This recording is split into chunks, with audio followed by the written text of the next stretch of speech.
Bonjour à toutes et bonjour à tous et bienvenue dans cette nouvelle édition des Masterclass d'excellence commerciale. Et aujourd'hui, on va être positif. On va être positif avec Eric Mellet, qui est le spécialiste de l'organisation positive, qui a écrit un bouquin extraordinaire. On va avoir le plaisir d'en parler. Bonjour Eric. Bonjour Laurent, merci de m'accueillir et d'être aussi positif pour démarrer cette session. Eh bien, écoute, on est ravis. Alors, vous êtes aussi incroyable et vous êtes très nombreux aujourd'hui. Vous êtes près de 360 derniers inscrits ces dernières heures, près de 360 inscrits pour cette session. Vous étiez également nombreux, alors un peu moins nombreux sur un sujet plus technique la semaine dernière sur les menaces et opportunités de la facture électronique qui va se déployer dans les prochaines années, qui a un gros impact sur les organisations commerciales. Vous pouvez retrouver la masterclass d'Isabelle Vissuzen, qui est chargée de mission auprès de l'Ordre des experts comptables et qui nous a expliqué dans le détail toutes les implications de cette facture électronique pour les grandes organisations commerciales. Vous le retrouvez sur notre chaîne YouTube ou sur votre plateforme de podcast préférée. Les masterclass d'excellence commerciale sont rendues possibles par le soutien d'Incentive. Incentive, c'est un éditeur de logiciels.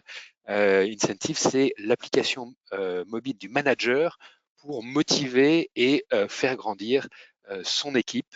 On a la chance de travailler avec grandes organisations dans un peu plus de 20 pays maintenant, comme Société Générale, comme Groupama, comme Air Liquide, comme Orange, comme Procter & Gamble, comme Fnac Darty ou Henkel. Voilà.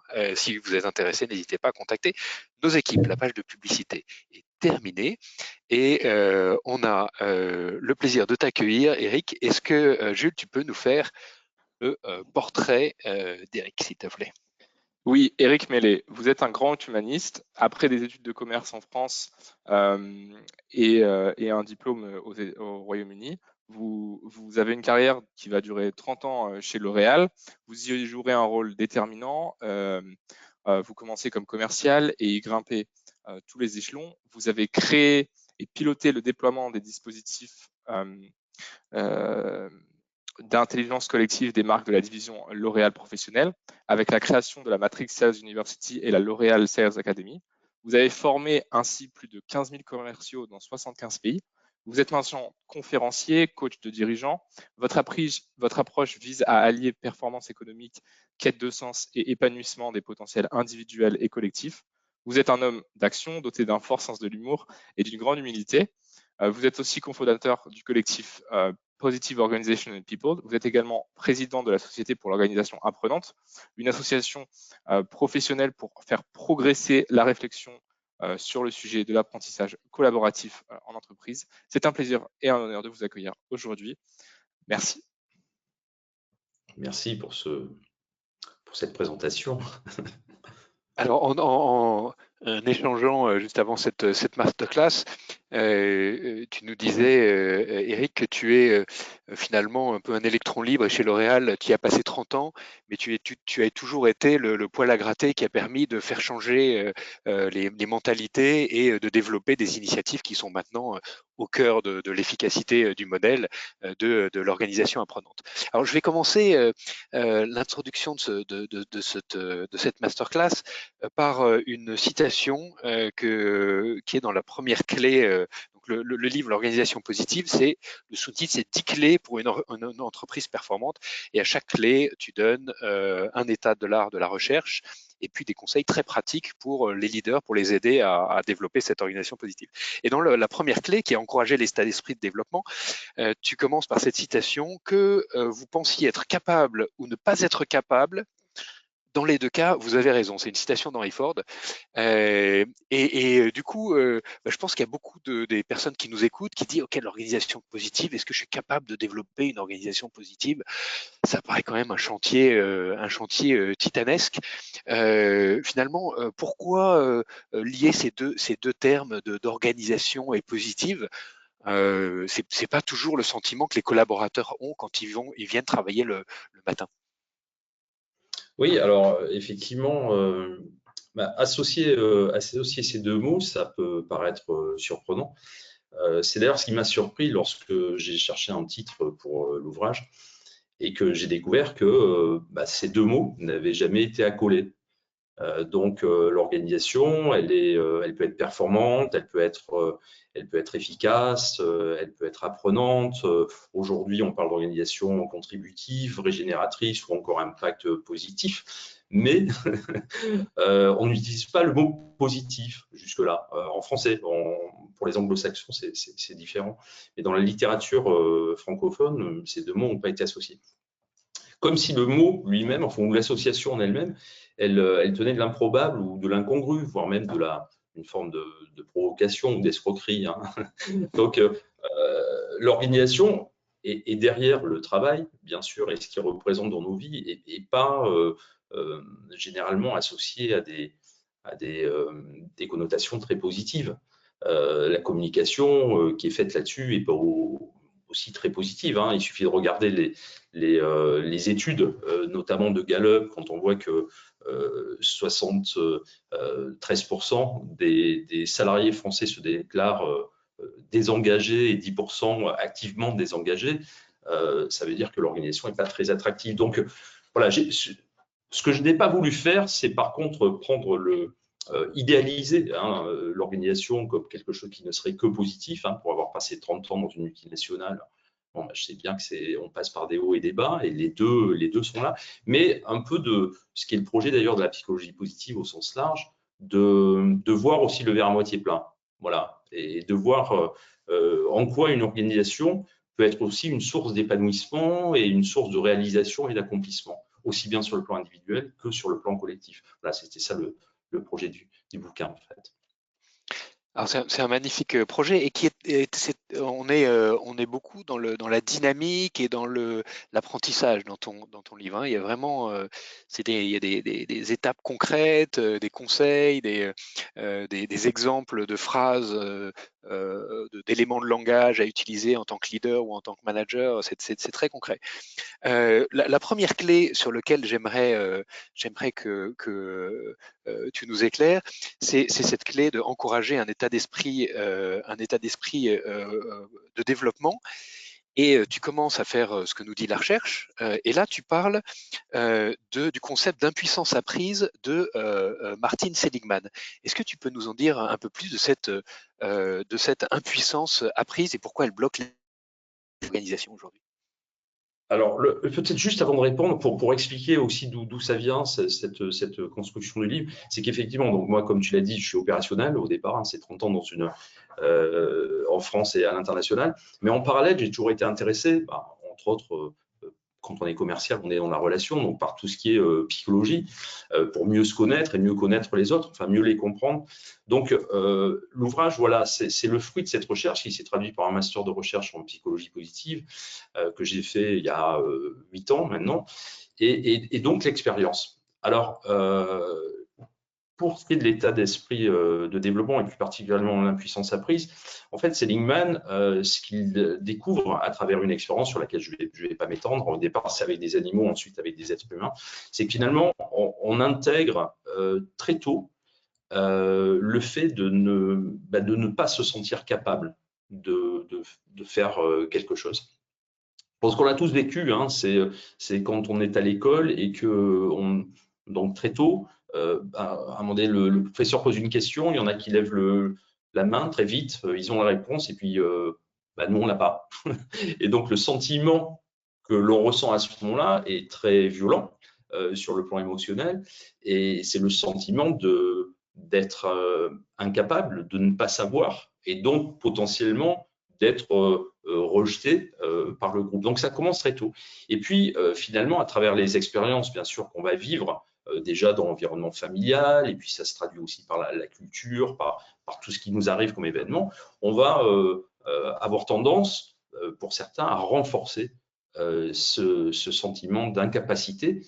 Et là où c'est grave, c'est que bien sûr, les adultes que l'on va devenir, quel que soit le rôle que l'on aura, seront marqués dans leurs croyances et donc dans leur comportement et donc dans les résultats de leurs actions par ce sentiment d'impuissance qui est un sentiment d'impuissance apprise, au sens où il est induit par les expériences que l'on vit. Voilà. Donc, je vous engage d'ailleurs sur YouTube, il y a une expérience menée dans une classe aux États-Unis qui traduit bien comment très vite on peut induire ce sentiment d'impuissance apprise. Donc, il est toujours là. Effectivement, quand on rejoint une organisation, en fonction de la culture de cette organisation et du manager, bien sûr, que l'on a, surtout le manager direct, ça peut nous renvoyer très vite à ce sentiment d'impuissance apprise, qui va bien sûr à l'encontre de tout ce qu'on cherche aujourd'hui, c'est-à-dire, entre autres, de l'innovation. Il nécessite L'innovation et finalement d'aller au-delà de ce qu'on sait faire. Je regardais hier un épisode de The Crown où on voit la mère de Kate Middleton qui visiblement avait un destin très précis en tête pour sa fille, lui dire, alors que Kate rentre à l'université avec le prince William, et lui dit, et Kate qui dit mais jamais je pourrais épouser, voilà, c'est un futur roi, etc. Jamais je pourrais être sa petite amie. Et sa mère lui dit mais ne pense jamais ça, ne laisse personne te dire ce que tu peux faire ou ne peux pas faire. Donc finalement, elle était déjà dans l'organisation positive il y a quelques années. Ça, concrètement, comment est-ce que, en tant que leader, les directeurs commerciaux, les dirigeants d'entreprise qui nous écoutent, comment est-ce qu'on peut contrebalancer ces phénomènes qui existent dans une organisation où des gens se disent OK, ça fait le 3e plan stratégique qu'on met en place.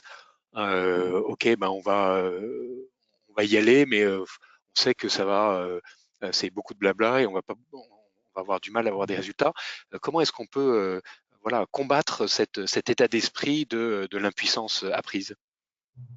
Alors, l'état d'esprit de l'impuissance apprise, il a donné lieu ensuite à une autre recherche dont je parle dans le bouquin, de Carol Dweck, qui est prof à Stanford et qui, elle, donc, découvre en quelque sorte qu'il n'y a pas 50 états d'esprit, il y en a 2, l'état d'esprit fixe et l'état d'esprit de développement. Donc, l'état d'esprit fixe, c'est directement lié à ce dont on parlait juste avant, cette impuissance apprise, c'est-à-dire cette sensation.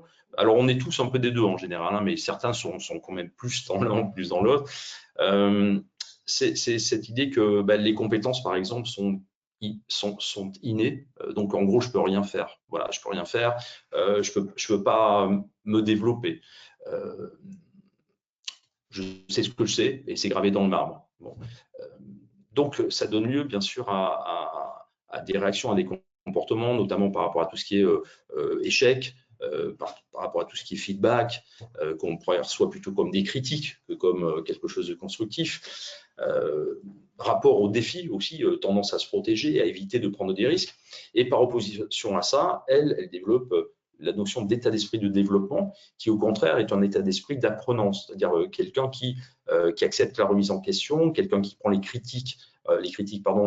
feedbacks comme quelque chose de positif. Et ça se traduit ensuite par rapport à ce que tu dis, aussi bien sur le plan individuel, bien sûr, que sur le plan collectif, dans la capacité que l'on a à embrasser surtout l'environnement d'aujourd'hui. Hein. Alors, il était VUCA, aujourd'hui on parle de banni, c'est-à-dire fragile, anxiogène, non linéaire et incompréhensible. Donc, ça veut dire que dans cet environnement très incertain qui change sans arrêt, soit on se referme, soit au contraire, on embrasse de façon positive cette incertitude. Et bien sûr, c'est lié à l'agilité que l'on doit avoir, aussi bien individuellement que collectivement. Donc, ça veut dire que sur le plan d'état d'esprit, dans les organisations, c'est plus cultiver au départ une façon d'appréhender ce qui arrive que la technique classique de l'accompagnement du changement telle que pendant longtemps elle a été préconisée, même si McKinsey, enfin on en parlait juste avant, a fait une étude il y a je crois 15 ans de ça, donc c'est eux-mêmes qui ont fait cette étude, c'est quand même le comble pour découvrir que 70% des accompagnements du changement donnaient lieu à un échec. Donc c'est quand même énorme. Et voilà, donc cet état d'esprit, je prenais juste un exemple, Satya Nadella, qui est le 3e CEO de Microsoft, hein, pour dire que ce n'est pas juste une vue de l'esprit et une lubie d'un télo. Satya Nadella, donc, quand il reprend Microsoft en en 2014, reprend un Microsoft qui est en perte de vitesse, aussi bien sur le plan financier que sur le plan de l'innovation, justement. Et lui, il va lire le bouquin de Carol Dweck qui s'appelle Mindset. Alors, c'est pas le titre en français, je crois que je le donne à la fin. Mais il va lire le bouquin de Carol Dweck et il va refonder toute la culture de Microsoft sur cette notion d'état d'esprit développement. C'est-à-dire que 138 000 collaborateurs chez Microsoft, on va commencer par former tout l'encadrement de proximité sur cette notion d'état d'esprit de développement, c'est-à-dire sur finalement cette capacité à embrasser l'incertitude, à accepter de ne pas tout contrôler et à être dans un état d'esprit, par contre, je ne vais pas dire positif, mais constructif et agile par rapport à ce qui se passe. En fait, ce que tu dis, c'est que la formation dans une entreprise, c'est pas simplement développer des compétences, c'est construire un état d'esprit, une culture de développement qui seul permet à l'organisation d'avancer et de ne pas être dans l'impuissance apprise. Donc finalement, le département formation, il devient, dans des organisations qui doivent devenir de plus en plus agiles, il devient absolument stratégique comme véhicule de culture, c'est ça? Mais complètement, mais ça va même plus loin. Alors, effectivement, je suis président de Solfrance, hein, Société pour l'organisation apprenante. C'est cette idée, finalement, que pendant longtemps, on allait à l'école pour apprendre et on apprenait pour aller travailler. Aujourd'hui, ça va tellement vite qu'on va dans une organisation pour apprendre. Dans les derniers sondages, là, la première motivation des jeunes pour rejoindre une organisation, c'est justement le critère de est-ce que cette organisation va leur permettre de se développer. Donc, on est conscient qu'on est dans un monde qui évolue de plus en plus vite et donc être apprenant. Alors, on fait la différence nous, entre apprentissage et apprenance. L'apprentissage, c'est effectivement, on parle de compétences. Donc, on apprend et une fois qu'on a acquis cette compétence, l'apprentissage est terminé. L'apprenance, c'est l'idée d'un processus qui est permanent, qui est tout au long de sa vie, finalement. Alors, soit on le subit, ce processus, et on s'en plaint, soit on l'accepte comme faisant partie du processus du vivant et de la nécessité de voilà ce qui change tout. Et ça, si on revient à cette notion d'organisation apprenante, alors il y a une phrase que j'aime beaucoup qui consiste à dire que le seul avantage compétitif à long terme d'une organisation par rapport à une autre réside dans sa capacité à apprendre mieux et plus vite que les autres. Si on réfléchit, c'est implacable parce qu'effectivement, on peut avoir beaucoup d'argent, on peut avoir énormément des gros marchés aujourd'hui. Simplement, si on n'apprend pas mieux et plus vite que les autres, ben, on ne résistera pas longtemps. Alors on va passer à une autre de tes clés, qui est la 6e clé, qui est donner du sens. Et là, tu commences par parler de Viktor Frankl, qui était à Auschwitz et qui a observé les personnes qui savaient finalement résister le mieux dans cet environnement terrifiant. Et puis liste 5 capacités finalement humaines qui permettent de mieux résister, qui permettent finalement de donner du sens, même au milieu de situations les plus terribles et les plus absurdes. Et ces 5 éléments, c'est cultiver une riche vie intérieure, vivre en accord avec ses valeurs, apprécier la beauté, cultiver l'humour et savoir se projeter dans le futur. Ces 5 éléments, finalement, pour donner du sens, ça paraît presque des conseils de vie. Est-ce que là, on ne déborde pas du domaine personnel vers le domaine professionnel? Est-ce qu'il n'y a pas un mélange des genres? Bah sûrement, sûrement. Alors, j'en parle dans le bouquin. Moi, j'ai connu une entreprise dans laquelle, c'était au début, hein, quand j'ai commencé, mais en gros, on laisse nos émotions à la porte. C'est-à-dire que comme si on était clivé, comme s'il y avait la personnalité, le non-professionnel qui pouvait avoir des émotions et qui pouvait se poser certaines questions ou avoir certains doutes, et puis le professionnel qui, une fois passé la porte de l'entreprise, devenait un être sans émotion. Donc, c'est un peu, moi, ta question, elle me renvoie un peu à ça. Alors, après, c'est une question de curseur, jusqu'où on va, effectivement. Ce que je constate, c'est que, entre autres, avec l'émergence du coaching, le coaching, d'ailleurs, à ce titre, qui au départ était finalement un peu réservé aux élites, hein, réservé aux classes dirigeantes au niveau des COMEX et tout, et qui petit à petit est descendu dans l'ensemble de l'organisation. Aujourd'hui, se faire coacher, c'est pas seulement réservé aux gens qui sont au COMEX. Donc, qui dit coaching dit quand même travail de réflexion sur soi-même. Alors, on n'est pas dans la thérapie. Voilà, logiquement, on s'arrête à un certain stade. Néanmoins, c'est une forme quand même de questionnement et d'introspection et de travail sur soi-même. Donc, voilà, je pense qu'il faut faire attention, il faut être prudent. Il ne faut pas jouer aux apprentis sorciers. Voilà, il y a beaucoup de gourous aussi ou de pseudo sachants dans ces professions qui vont au-delà de la limite. Mais en même temps, ça me paraît difficile de ne pas intégrer la dimension personnelle dans son job aujourd'hui, sachant que c'est quand même la plupart du temps dans le travail qu'on passe le temps de notre vie. Donc, et puis je pense aussi que ceux qui arrivent, enfin les générations qui arrivent sont aussi beaucoup plus à l'aise avec ça, vie pro, vie perso. Enfin, il y a moins de séparation qu'il pouvait y avoir par le passé. Cela dit, une fois de plus, il faut faire attention et pas tout mélanger non plus. Alors l'organisation positive, c'est, comme tu le dis très bien, c'est beaucoup des émotions individuelles, des émotions collectives. Et dans ce registre émotionnel, tu mentionnes également à plusieurs reprises un concept qui me paraît vraiment important et intéressant sur ce sujet, c'est la sécurité psychologique.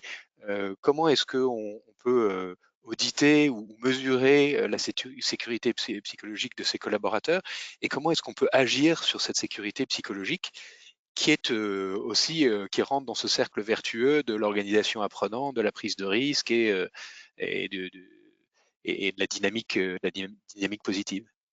Oui. Alors, ça se mesure, hein, il y a un test, c'est une chercheuse qui l'a développé, celle qui a découvert d'ailleurs ce concept de sécurité psychologique qui s'appelle Amy Edmondson. Et en fait, l'objet de sa recherche à l'origine, ça c'est assez marrant, c'est ça les chercheurs. Son hypothèse de travail, c'est de dire là où il y a le plus d'erreurs individuelles, il y a le moins de performances collectives, ce qui paraît quand même assez, assez logique. Et donc, elle va mener des études là-dessus, et notamment avec des infirmières dans des blocs opératoires.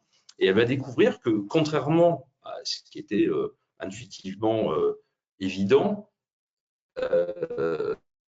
c'est l'inverse. C'est-à-dire que c'est au contraire dans les cas où il y a le plus d'erreurs individuelles qu'il y a le plus de performances collectives. Et finalement, la raison de ça, c'est que en approfondissant les études, elle va s'apercevoir que ce n'est pas qu'il y a plus d'erreurs individuelles, mais c'est qu'il y a plus d'erreurs individuelles qui sont déclarées, qui sont communiquées aux autres membres de l'équipe, ce qui change tout. Ça veut dire que pour elle, ça veut dire que si on est dans un collectif dans lequel on ose et on a suffisamment confiance dans les autres pour exprimer effectivement ces erreurs. Alors là, en l'occurrence, les infirmières, hein, c'était souvent des erreurs de dosage, par exemple, avec des risques de mortalité, hein, donc c'est pas rien. Si on ose faire ça, c'est qu'effectivement, il y a un climat, et donc c'est ça qu'elle va définir sous le terme de sécurité psychologique, qui permet dans le groupe de s'exprimer et sans avoir peur de ce qui est peut-être la peur la plus forte chez l'humain, c'est le rejet du groupe. À l'origine, d'ailleurs, chez les Grecs, la pire condamnation, ce n'était pas la condamnation à mort, c'était la condamnation au bannissement. Voilà. Et donc, nous, on est des êtres sociaux, et se faire rejeter du groupe est terrible. Et je pense que pour les personnes qui sont là aujourd'hui, on l'a tous vécu aussi, ce sentiment dans certaines réunions, dans certaines assemblées où on sent bien qu'il y a un risque à s'exprimer de façon authentique. Voilà. Le problème, c'est que si on ne s'exprime pas de façon authentique, on ne peut pas trouver des solutions à certains problèmes parce qu'on tombe dans des jeux politiques. Je pense que ça aussi, ça n'échappe à personne. Et surtout, dans le contexte actuel, il faut aller vite. Hein. On n'a plus le temps de perdre du temps dans autant de jeux politiques. Donc, elle va découvrir ça et effectivement, pour le leader, ça veut dire quoi? Ça veut dire être conscient déjà qu'il a énormément d'impact sur l'environnement et la sécurité qui est ressentie par ses collaborateurs au sein de son équipe. Donc déjà, en être conscient. Et alors après, il y a des gens, il y a des malades, hein, enfin, il y a des, pardon pour l'expression malade, mais enfin, il y a des gens qui aiment bien créer un climat de terreur. Et ça marche aussi, enfin, ça marche un certain temps. Et ça marche dans l'histoire et ça marche dans certaines organisations. Si ce n'est que ça marche moins bien. Il y a des tas d'études qui sont faites là-dessus, ça marche moins bien que quand il y a un climat de sécurité psychologique. Je vous donne un exemple, une illustration aussi qui a donné lieu à toute une étude, c'est le scandale du Dieselgate de Volkswagen, où justement, on s'est rendu compte que ça coûtait quand même très cher à Volkswagen, hein, et à son image de marque, hormis les milliards que l'entreprise a dû payer. Mais finalement, les études ont révélé qu'il y avait un climat de telle peur au niveau du COMEX par rapport au directeur général de l'époque, je ne me souviens plus de son nom, peu importe, il y avait un climat de telle peur que cette peur a infusé dans toute l'organisation et que c'est pour ça, entre autres, que les techniciens qui étaient chargés des tests ont maquillé les résultats parce qu'ils avaient simplement peur d'annoncer la mauvaise nouvelle, en l'occurrence qu'ils n'étaient pas au rendez-vous du test en question. Donc, ça veut dire qu'il y a des organisations dans lesquelles ce climat d'insécurité est permanent. Et juste une chose, c'est que c'est pas pour elle, c'est pas tout à fait la même chose que la confiance. Voilà. La confiance, c'est un processus qui se crée dans le temps. La sécurité psychologique, alors bien sûr, ça se crée aussi, mais c'est quelque chose qui est très de l'ordre du ressenti. C'est-à-dire que quand on va chez des gens pour la première fois, ça je pense qu'on l'a tous vécu aussi, on sent tout de suite en rentrant chez eux, on sent tout de suite si on va pouvoir passer une soirée en étant authentiquement soi-même ou si au contraire on est dans un jeu social. Voilà, on le sent tout de suite. Donc c'est guts, quoi, comme disaient les Américains. C'est vraiment au niveau des tripes. C'est quelque chose qu'on a en tant qu'humain de sentir tout de suite si l'environnement est sécure ou non. Et ça se traduit par quoi? Très pratiquement, ça se traduit en tant que manager de créer ce climat de confiance, de faire en sorte que les gens se connectent les uns aux autres, qu'il y ait de l'empathie, qu'il y ait un temps de parole qui soit respecté. Ça, c'est très important. Alors, de façon équitable, ça ne veut pas dire égalitaire, ça veut dire que tout le monde a droit au même temps de parole. Mais par contre, quand on sort de la réunion, si on pose la question à chacun des participants, est-ce que tu as eu l'opportunité de t'exprimer? Chacun va répondre oui, j'ai pu m'exprimer. Même si quelqu'un n'a rien dit, c'est OK pour lui. Voilà. Donc, équité, pas égalité, et puis capacité aussi à justement lire notamment le langage non verbal, à comprendre ce qui se traduit derrière les expressions des gens. Ça aussi, bon, pour avoir participé à des centaines de réunions, on voit très bien qu'il y a des gens qui expriment quelque chose et tout leur corps dit l'inverse. Dit l'inverse. Alors, je voudrais, il nous reste encore quelques minutes et je voudrais pas terminer cet entretien sans aborder la neuvième clé. La neuvième clé, qui est où tu prends l'anecdote de Jerry Sternin, qui est directeur de Save the Children au Vietnam et qui essaye de trouver des moyens de combattre la malnutrition dans les villages du Vietnam et qui a fait une découverte qui a été appelée ensuite la déviance positive. Est-ce que tu peux nous parler de ta neuvième clé qui est encourager la déviance positive? Qu'est-ce que ça veut dire? Oui, alors, on n'a pas le temps de rentrer dans l'expérience, mais finalement, c'est confronté à une situation difficile, en l'occurrence malnutrition infantile dans des villages au Vietnam, n'ayant pas de budget, n'ayant pas l'équipe, enfin tout ce qui était prévu initialement, se retrouvant tout seul avec sa femme, il décide de se concentrer sur les villages dans lesquels il n'y a pas de problème de malnutrition.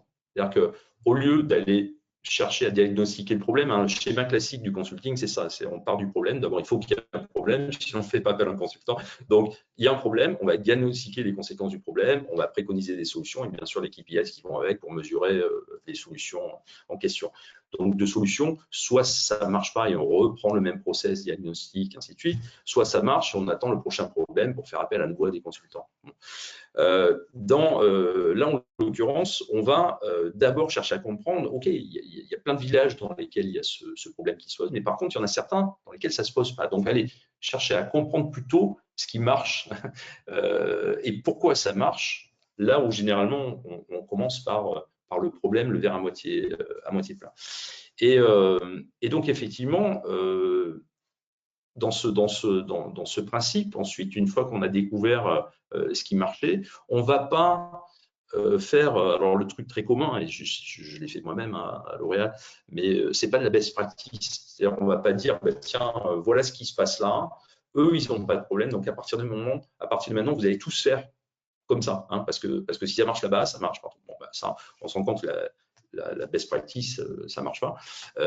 Ça ne marche pas souvent parce qu'on impose justement les choses, même si c'est une solution hein, qui a fait ses preuves, on impose la solution à d'autres et donc il y a de la résistance qui est assez logique. Alors que là, c'est finalement l'inverse. Dans la déviance positive, on va encourager ceux qui ont des difficultés à venir découvrir par eux-mêmes comment les autres s'y sont pris. Et ensuite à réfléchir par eux-mêmes à comment ils pourraient transférer ça dans leur propre écosystème.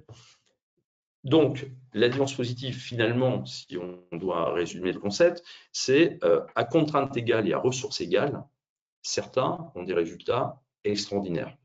Là, je sais qu'il y a, semble-t-il, beaucoup de commerciaux ou dirigeants commerciaux. Ben voilà, pour avoir été directeur commercial, on sait qu'il y a une courbe de Gauss hein, dans toutes les forces de vente.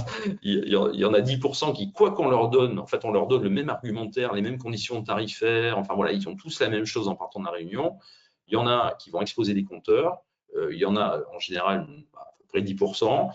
Il y en a souvent les mêmes, 80% qui vont suivre. Hein, c'est un peu le peloton du Tour de France. Donc en fonction des premiers, ils vont aller plus ou moins vite. Puis il y a les 10% hein, de la courbe de Gauss qui sont derrière, quoi qu'on leur donne.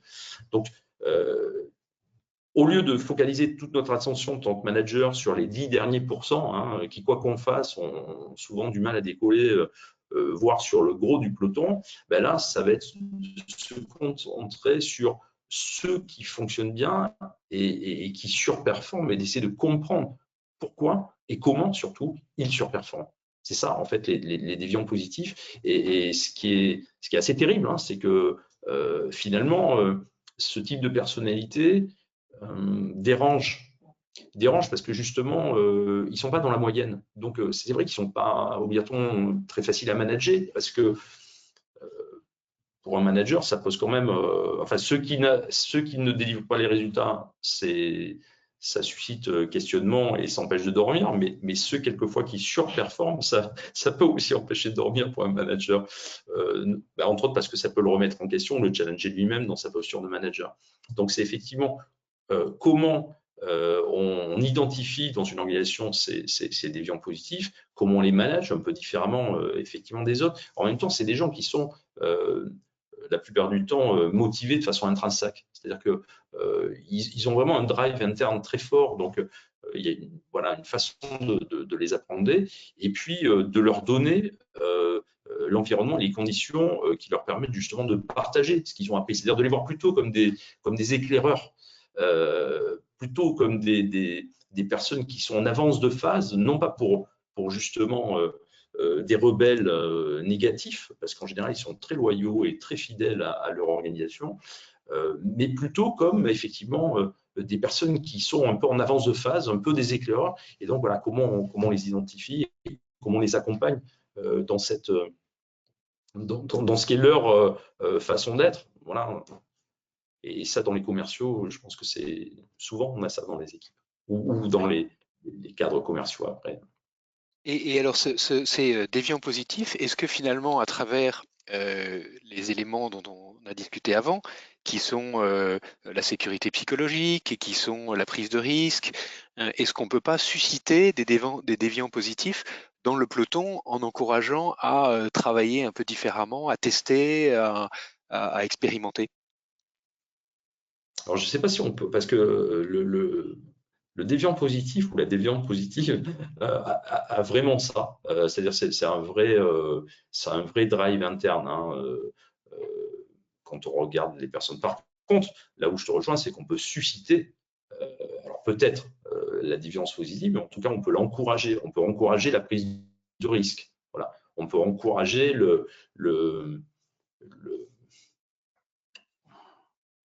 pas de côté. Il y a des organisations, il y a des cultures d'entreprise qui favorisent ça plus que d'autres.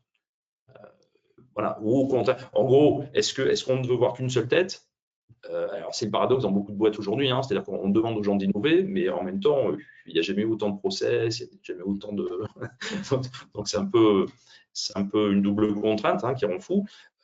Soit effectivement, on encourage à travers cette sécurité psychologique, on encourage la prise de risque, on accepte l'échec. Je parle de l'échec qui remet en question la pérennité de l'entreprise, mais je parle des 99% des échecs qu'on fait juste en prenant une décision, en agissant par moment au quotidien, et où après coup on se dit ah bah oui, on aurait dû faire différemment, on aurait pu faire mieux. Donc voilà, est-ce que ça, on revient à la notion d'apprenance, est-ce que ça c'est un terreau qui peut s'exprimer et sur lequel on peut petit à petit encourager l'initiative, et en étant conscient que c'est à force d'échecs qu'on finit par réussir à ça. C'est un lieu commun, hein, mais c'est ce que savent tous les sportifs, ce que savent tous les gens qui performent, y compris les grands commerciaux, les grands marketeurs. Voilà, donc je pense que j'ai une dernière question qui est sur l'agenda de tous les COMEX des ETI et des grands comptes. C'est comment j'aide mes managers à devenir de meilleurs coachs pour en faire des changemakers. Comment tu citais tout à l'heure l'étude de McKinsey sur 70% des programmes de transformation échouent à atteindre leurs objectifs. Comment, et c'est très lié en général à l'appropriation du change par les couches intermédiaires, par les managers de proximité. Comment est-ce qu'on accompagne, quels outils on peut donner aux managers pour les aider à devenir des meilleurs coachs? Ça, c'est une question très. C'est une question à 100 €. Je pense qu'on n'a pas le temps. Non, on n'a pas le temps parce que c'est devenu une vogue, et pour ma part, je l'ai vécu parce que la L'Oréal Sales Academy, entre autres, qu'on a lancé dans 75 pays, effectivement, elle partait d'un séminaire qui s'appelait Manager Coach. Et on appelait bien ça Manager Coach parce que finalement, on demande quand même à ces managers non pas de devenir des coachs professionnels au sens où je le suis aujourd'hui, mais de rester manager, c'est-à-dire quand même de délivrer une performance. Donc ça veut dire que je pense qu'il faut faire attention à l'association de ces deux mots, et surtout pour que ça marche. Enfin, ce que je constate moi dans beaucoup d'organisations, c'est que on voudrait que les cadres de proximité deviennent des managers coachs. Par contre, plus on monte dans la hiérarchie, plus on se, comment dirais-je, on se donne pas cette discipline de devenir soi-même un dirigeant coach. Or, ça peut pas marcher. On peut pas demander à des cadres de proximité qui sont toute la journée confrontés au réel et à la complexité du réel du management aujourd'hui, qui, à mon avis, est sans commune mesure avec ce que j'ai connu, même il y a ne serait-ce que 10 ans ou 20 ans. Tas de questions qui se posent aujourd'hui qui ne se posaient pas de la même façon avant. Ça n'a jamais été simple, mais je pense qu'aujourd'hui, c'est particulièrement complexe. On ne va pas demander à ces cadres de proximité de devenir des coachs, c'est-à-dire justement de rentrer, entre autres, dans l'aspect un peu perso. Quand je dis perso, ce n'est pas de l'intime, mais c'est de partir de la représentation que l'autre se fait de sa réalité. Parce que la grande différence, de mon point de vue, entre un manager et un coach, le manager, il sait, enfin, logiquement, il sait, et il porte une forme de jugement sur l'autre, et il est capable de lui dire, si tu fais ça, tu vas t'améliorer et tu vas atteindre tel résultat. Ça, de mon point de vue, c'est complètement fini, on ne sait plus, c'est trop complexe. Donc l'idée du coaching, c'est comment toi tu vois la solution, enfin comment tu vois et tu vis cette situation, quelle qu'elle soit, pour un commercial, cette visite qu'on vient de faire. Donc, ça demande du temps, ça demande de l'attention, ça demande de l'écoute. Ça, le manager, il n'a pas le temps d'écouter bien souvent parce qu'il est orienté purement résultat. Le coach, il est dans le temps long, le temps du développement, le temps de l'apprenance dont on parlait tout à l'heure. Donc, il est capable lui-même de le vivre, ce temps-là. Et à ce moment-là, il aide l'autre à travailler sur ses représentations. On a démarré la session avec cette notion d'impuissance apprise. Voilà, il est capable d'amener l'autre à prendre conscience en fait de ce qui peut le bloquer. Et là, avec lui, non pas à lui donner des solutions, mais à permettre à l'autre de trouver ses propres solutions. C'est ça qui est le principe du coaching en fait. Et donc pour ça, il faut que ça soit que le cadre de proximité soit lui-même. Hein, si je dis par exemple le chef de vente régional, hein, qui a une équipe de 8 à 10 commerciaux, il faut que lui-même soit supporté dans ce sens-là par son directeur régional et que son directeur régional soit supporté, manager coach aussi, par son directeur commercial national et par le DG, que ça soit une culture vraiment qui infuse à tous les niveaux de l'organisation et pas du manager coach circonscrit à une population, en l'occurrence la plupart du temps les managers de proximité. Ça ne marche pas. On arrive à la fin de cet entretien. Un immense merci, Eric. Aider l'autre à trouver sa propre solution. Tu as été un excellent coach aujourd'hui pour nous. Tu nous aides à trouver les voies et les solutions vers l'organisation positive. On t'a proposé d'identifier une citation, une citation qui t'inspire particulièrement, et tu as choisi plus qu'une citation, presque un paragraphe de Abraham Maslow. Tu veux nous la donner? Oui, alors Abraham Maslow, déjà au départ, quelqu'un qui s'intéressait à justement ce qui faisait qu'il y avait des individus qui s'épanouissaient, qui réussissaient.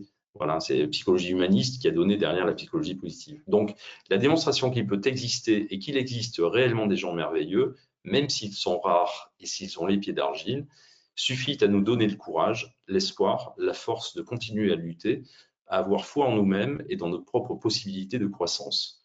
De même, l'espoir en la nature humaine, aussi lucide qu'utile, devrait contribuer à nous mener vers la fraternité et la compassion. L'espoir en la nature humaine devrait contribuer à nous mener vers la fraternité et la compassion. Un immense merci pour ce partage. Tu as également quelques suggestions d'ouvrages de lecture. Changer d'état d'esprit, une nouvelle psychologie de la réussite par Carol Dweck, publié en 2010 aux éditions Mardaga. Comment devenir un optimiste contagieux de Sean Ancore, publié en 2015 aux éditions Pocket. Nous rêvions juste de liberté, le road movie d'une génération par Henri Lovenbruck.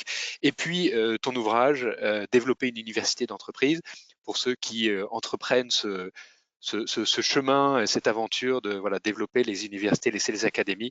Vous trouverez plein d'enseignements et d'expériences concrètes de tout ce qui a été fait chez L'Oréal, écrit par toi et en coopération avec Denis Christol.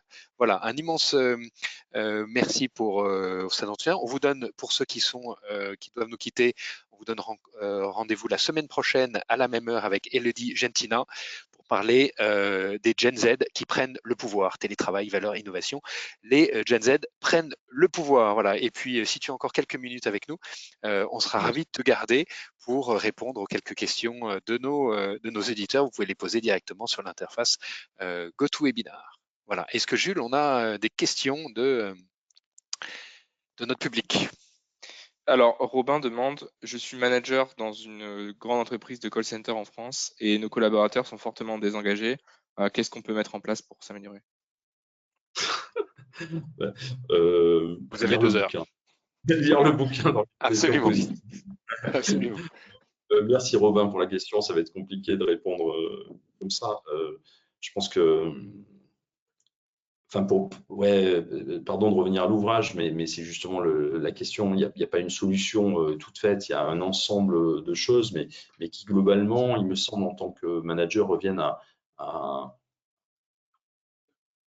se demander, pour ce qui dépend de nous, en quoi on peut créer un environnement qui soit et des conditions qui soient favorables à l'épanouissement des collaborateurs. Je ne parle pas de bonheur, mais au bien-être des collaborateurs. En fait, il y a un truc qui pour moi a été une révélation et qui renvoie au deuxième bouquin là, dont je parlais.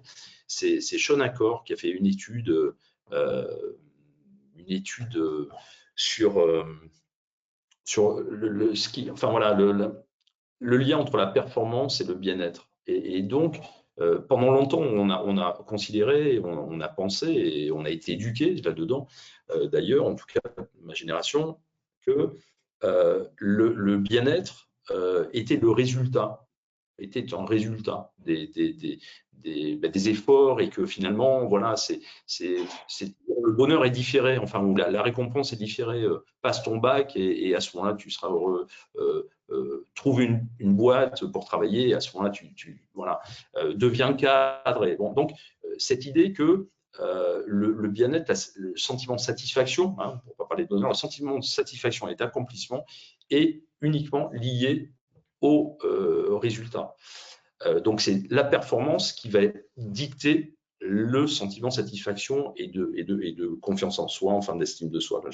Or, ce que lui découvre, et c'est assez récent, hein, enfin, en tant qu'étude scientifique, ça date d'il y a une quinzaine d'années, c'est que c'est l'inverse. Mais l'inverse, en fait, intuitivement, c'est ce que disent les sportifs. Hein, quand on leur pose la question après une super performance, ils disent la plupart du temps, je me sentais bien, j'avais des bonnes sensations. Donc, l'idée, c'est quoi? Donc, ça marche à l'inverse. C'est-à-dire, c'est parce qu'on est bien dans sa peau, c'est parce qu'on est en accord avec soi-même, en accord avec ses valeurs, qu'on se sent bien dans un collectif dans lequel il y a de la sécurité psychologique, qu'on va délivrer de la performance, et sur le plan individuel et sur le plan collectif. Voilà. Donc, enfin, ça serait très long. J'espère, Robin, avoir en partie ouvert une porte, susciter l'intérêt voilà, d'aller plus loin. Mais ce n'est pas une recette magique. En tout cas, je ne l'ai pas. Parfait. Eric demande, je suis directeur du business développement chez Amazon et la pression du chiffre se fait ressentir et c'est dur d'accorder de l'autonomie aux collaborateurs. Est-ce que vous auriez des conseils?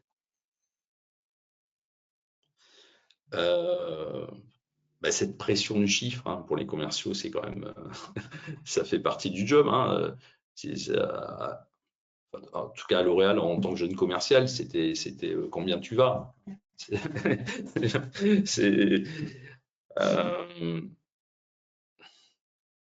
Là encore, je n'ai pas une réponse bien sûr toute faite. Je pense qu'il y a en tout cas des questions à se poser par rapport à ce que je viens de dire juste avant sur l'autonomie qu'on laisse, c'est-à-dire jusqu'où on peut posséder l'autonomie dans le cadre et les contraintes que l'on a. Voilà. Donc, ça ne sert à rien de rêver à certaines choses si c'est juste pas possible de les mettre en pratique. Mais par contre, moi, l'expérience que j'ai, alors en tant que directeur commercial ou directeur général après, puis aujourd'hui en accompagnement d'organisation et de manager, c'est que il y a souvent de l'espace. Voilà. Pour revenir à la déviance positive, c'est pas quelqu'un. Alors, les Américains, ils disent c'est quelqu'un qui bend the rules et pas break the rules. Donc, c'est quelqu'un qui étire la règle. Ouais, c'est pas quelqu'un qui casse la règle. C'est pas quelqu'un qui se met hors jeu. Là, s'il se met hors jeu, ben oui, c'est plus un déviant positif. C'est devenu un rebelle. Donc, jusqu'où je peux accorder de l'autonomie? Surtout à des commerciaux, parce que si j'ai des commerciaux, mais je comprends la contrainte, hein, elle est terrible, c'est-à-dire qu'on demande à des gens de faire toujours plus, mais avec des règles et des process qui sont toujours plus structurés, qui sont toujours plus enfermants. Voilà, c'est une double contrainte. On peut pas. Donc, on peut pas casser les règles de l'organisation dans laquelle on est. On peut pas tout refaire. Mais par contre, en tout cas, moi, ça a été ma philosophie quand j'encadrais les commerciaux. Je vais vous donner un exemple. C'est jusqu'où je peux être différent. Voilà, jusqu'où je peux être différent. Et il y a un prix à payer pour ça. C'est le prix du déviant positif. C'est-à-dire, c'est pas de la performance, c'est de la surperformance. Mais je donne un exemple concret.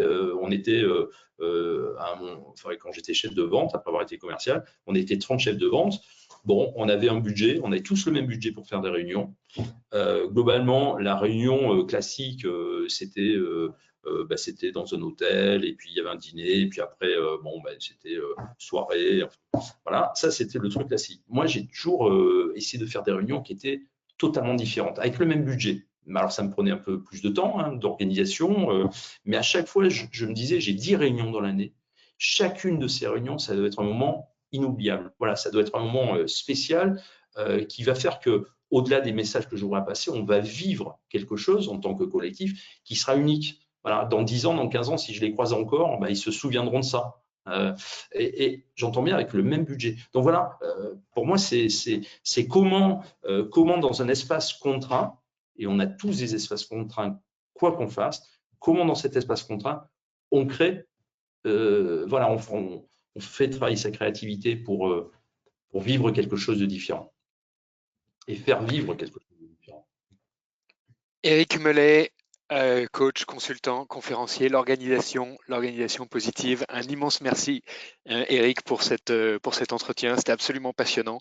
L'espoir en la nature humaine doit nous mener vers la fraternité et la compassion. Et jusqu'où peut-on être différent? Voilà quelques questions et quelques sources d'inspiration pour ces prochaines semaines et pour cette belle année 2024. Éric, je te souhaite plein de bonnes choses pour cette année. Merci d'être venu accompagner notre réflexion en ce début d'année pour nous aider à construire des organisations positives. Et je vous recommande chaleureusement le livre très pragmatique. Et pour répondre au premier interlocuteur qui nous a posé des questions, il y a des pages très concrètes sur les questions du coach appréciatif. Donc on peut trouver plein de solutions à ces problèmes de management dans ce merveilleux ouvrage.